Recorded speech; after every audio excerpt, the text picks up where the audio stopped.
Bonjour à tous, bonjour les amis, j'espère que vous allez bien. J'ai enfin reçu la proposition d'indemnisation provenant de mon assurance concernant mon dégât des eaux. Vous savez, le dégât des eaux que j'avais eu en octobre, et puis j'avais eu un deuxième dégât des eaux dans le même appartement en décembre. Donc le premier dégât des eaux avait détruit la moitié de l'appartement, le deuxième dégât des eaux avait pulvérisé littéralement l'autre partie. Donc il fallait refaire intégralement le sol qui était du parquet, qui était imbibé d'eau, c'était hallucinant. Et tous les murs, les peintures qui étaient cloquées, c'était horrible. Donc la salle de bain, et puis la pièce principale, c'est un studio de 30 mètres carrés. Dans le 15e, j'avais fait une vidéo dessus, vous pourrez la retrouver en description. Alors, ils m'ont proposé une certaine somme d'argent, et moi de mon côté, j'ai dépensé une somme d'argent pour faire les travaux. Eh bien, dans cette vidéo, je vais vous donner tous les chiffres. Alors, c'est la première fois de ma vie, en 15 ans d'immobilier, c'est la première fois de ma vie que je fais appel à mon assurance. Je n'ai jamais eu, j'avais eu des petits problèmes par-ci par-là, mais je n'avais jamais fait appel à mon assurance. Donc c'est la première fois. Vous imaginez, 15 ans, j'ai bien payé toutes mes primes d'assurance tout le temps. On va voir combien ils me remboursent sur donc un dégât des eaux monumental. Le locataire avait dû partir en catastrophe, plus de chauffage, l'horreur totale. Premier dégât des eaux, je vous rappelle, c'était un radiateur qui avait explosé. Et deuxième dégât des eaux, ça provenait du 5e étage. Il y avait eu un tuyau qui s'était fissuré. Non mais c'est un bel appartement, on est dans le 15e, on est près de Montparnasse, mais si c'est pas entretenu, ça peut arriver. Donc tous les appartements qui étaient en dessous se sont pris la flotte, le mien y compris. Donc voilà. Alors, déjà, les devis. Donc 2 devis en fait pour 2 dégâts des eaux. Mon artisan, il est vraiment clean. Il avait fait les choses très correctement. Donc je vous montre un petit peu les dégâts des eaux. On est à Paris. Alors Paris, oui, c'est un peu cher. C'est Paris. C'est pas forcément les mêmes prix qu'ailleurs en France. Donc voilà. Alors on part sur le premier devis. Je vous montre un petit peu. Donc là on est sur la salle de bain, mur et plafond, salle de bain. Voilà, il y a tout le détail, peinture, 2 couches, etc. Donc c'est un artisan. J'ai l'habitude en fait de passer par lui, surtout quand il y a des gros travaux. Donc voilà, je l'ai pas pris au hasard. Donc voilà. Et il est censé faire des devis. Il sait très bien que derrière c'est l'assurance qui va rembourser. Donc il fait des devis qui sont assez clean. Voilà. Donc c'est censé être bien. Donc premier devis. Donc pour le premier dégât des eaux, 3 883 €. Deuxième devis. Donc on est là, on est sur le parquet. Alors je lui ai demandé de faire un devis pour vraiment remettre exactement comme c'était, c'est remettre un parquet, sachant que je ne vais pas remettre un parquet. Les parquets sont à fuir, littéralement. Je vais mettre du carrelage parce que c'est dans un cas de dégâts des eaux, c'est simple. Vous avez du parquet, le parquet est mort. Ça s'imbibe d'eau, il y a une colline en fait. Il y a une montagne dans l'appartement. Non mais il y a une élévation carrément de certaines lattes de plus de 30 cm.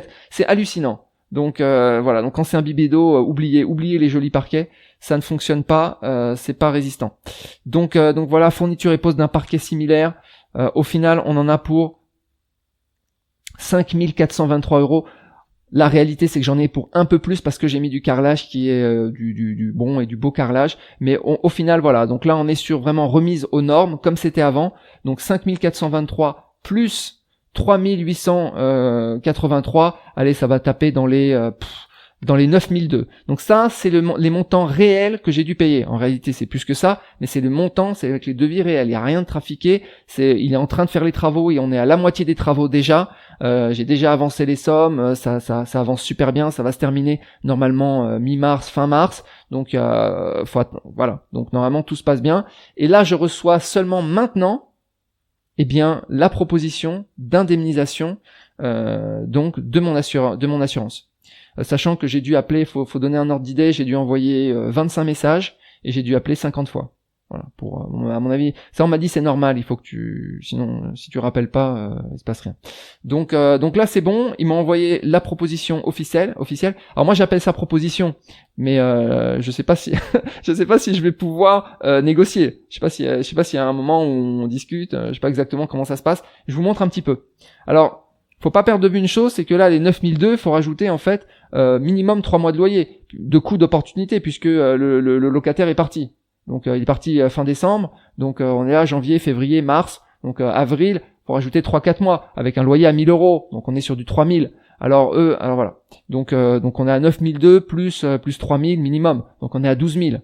Si je prends les travaux plus le coût d'opportunité. Donc moi je m'attendais, si vous voulez, à un remboursement de 12 000. Sachant que l'expert qui est venu, lui, il a été favorable à tout. Hein. J'ai eu au téléphone, c'est incontestable en fait. Les deux constats amiables sont faits dans les règles de l'art, aux petits soins avec le syndic, puisque c'est toujours des choses communes en fait. Le radiateur, c'est le chauffage commun, et le tube, le tuyau qui a pété, c'est aussi du commun. Tout est du commun, donc c'est le syndic. Le syndic, il a tout signé. Tout est dans les règles de l'art. Le locataire, lui, il est parti, il a dit je pars à cause du dégât des eaux. En fait, il peut pas, il y a pas de chauffage, rien du tout. Il vivait dans un aquarium.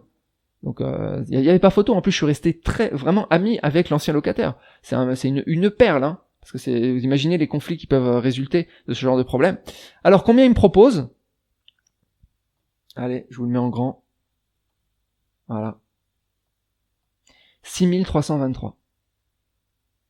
Donc moi j'ai dépensé 9002 plus le coût d'opportunité, donc ça fait 12 000 de perte nette. Il y en a encore qui vont me dire arrête, c'est bon, t'as d'autres appartements, c'est bon, arrête de pleurnicher. Ouais, quand même. 6323 sur 12 000, 50%. Voilà ce qu'on me propose.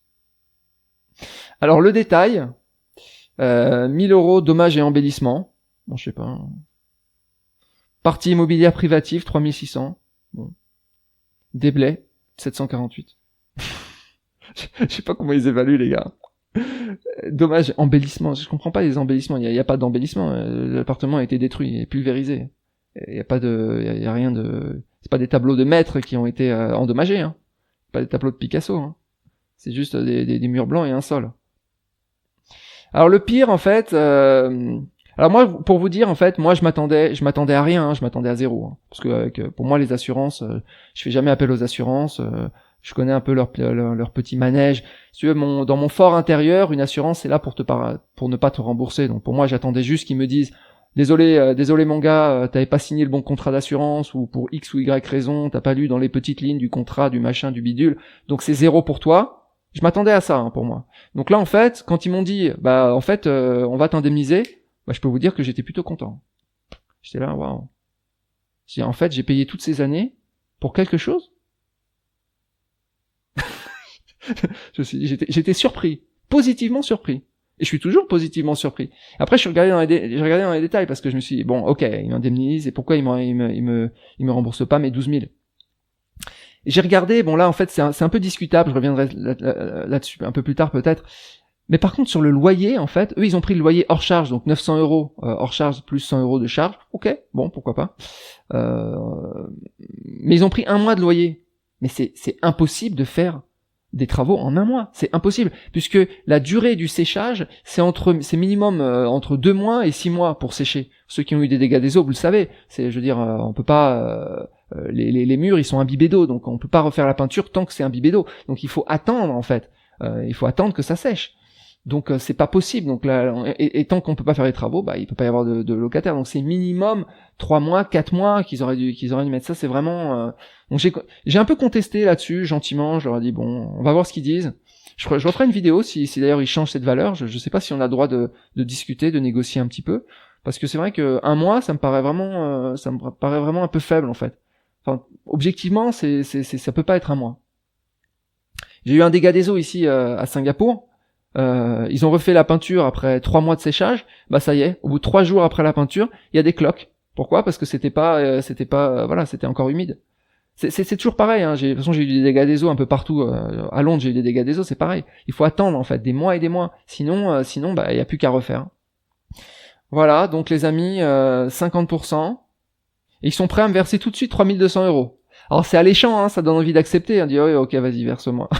Verse-moi. J'aurais peut-être pas dû contester, hein. Ils vont me dire, finalement, puisque t'as contesté, ça va être 0 pour toi. Franchement, je serais même plus surpris. En tout cas, voilà, j'étais quand même donc agréablement surpris que la somme soit supérieure à 0. J'ai le droit à quelque chose.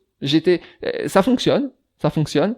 Après, un petit peu, voilà, c'est un petit peu décevant. Alors je comprends aussi.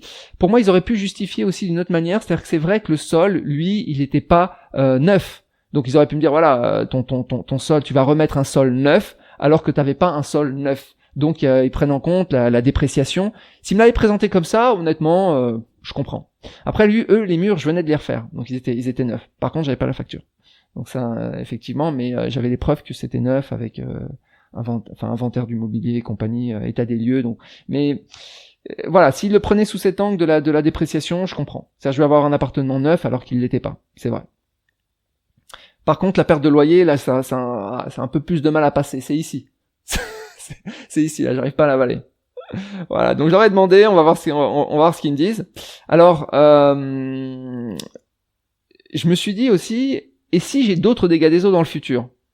Et là, je suis allé voir en fait sur Opinion Assurance. Enfin, c'est un site d'opinion, de revue. Et là, je me suis rendu compte, je suis tombé sur des revues. Attention les dégâts. En fait, il y a des risques de radiation. Apparemment, j'ai lu certaines revues. Hein.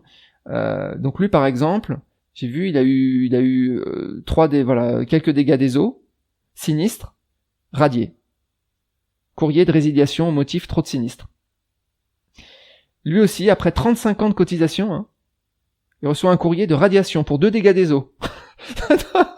Non mais, voilà. Là, en fait, quand je lis ça, je suis pas étonné. Voilà.